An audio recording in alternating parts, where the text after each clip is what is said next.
قبل طبعا مباراه مهمه جدا، مباراتين طبعا، مباراه ميلودي سان داونز والقطن الكاميروني، لكن الحقيقه معانا واحد من نجوم النادي الاهلي اللي منتظرين منه الكثير الحقيقه، احمد القندوسي. برحب بيك في البدايه، موفق الحقيقه ومجهود كبير جدا، الروح الكبيره اللي بتلعب بيها وتركيزك الكبير في التدريب، بنامل ان شاء الله قندوسي ان شاء الله يكون في مزيد من كده.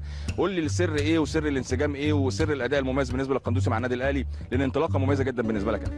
شكرا على الترحيب حبيبي، وان شاء الله احنا بنعمل بجد عشان نكسب مباراة، وكما شفت اليوم الحمد لله كسبنا مباراة مهمة وين قدرنا نبعدوا المنافس اللي مورانا، وان شاء الله احنا راح نجيريوها مباراة بعد مباراة، وهذه المباراة هي اللي راح تخلينا نروحوا بمعنويات كبيرة لجنوب افريقيا. القندوسي وسر الانسجام والروح الكبيره جدا في اوضه اللبس مع لعيبه النادي الاهلي ومستر كولر والكابتن سامي ومصطفى كابتن سيد، ازاي قدرت تنسجم سريعا كده مع الكباتن الكبار مع لاعبي النادي الاهلي في فتره قليله جدا يا قندوسي؟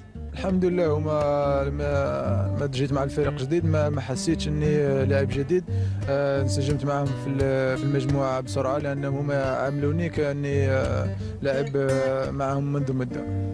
صن داونز وعندنا كمان مباراه القطن، لكن البدايه صن داونز، شايف المباراه ازاي؟ يمكن الامور اتصعبت شويه يا احمد بالنسبه للمجموعه، لكن ثقتنا كبيره جدا فيكم وفي الجهاز الفني. شايف صعوبه المباراه ازاي وهتستعدوا ليها ازاي، والرغبه عند القندوسي ازاي في هذه المباراه؟ احنا كما قلت لك ربحنا اليوم هذه المباراة، هي اللي راح تخلينا نروحوا بمعنويات كبيرة لجنوب افريقيا.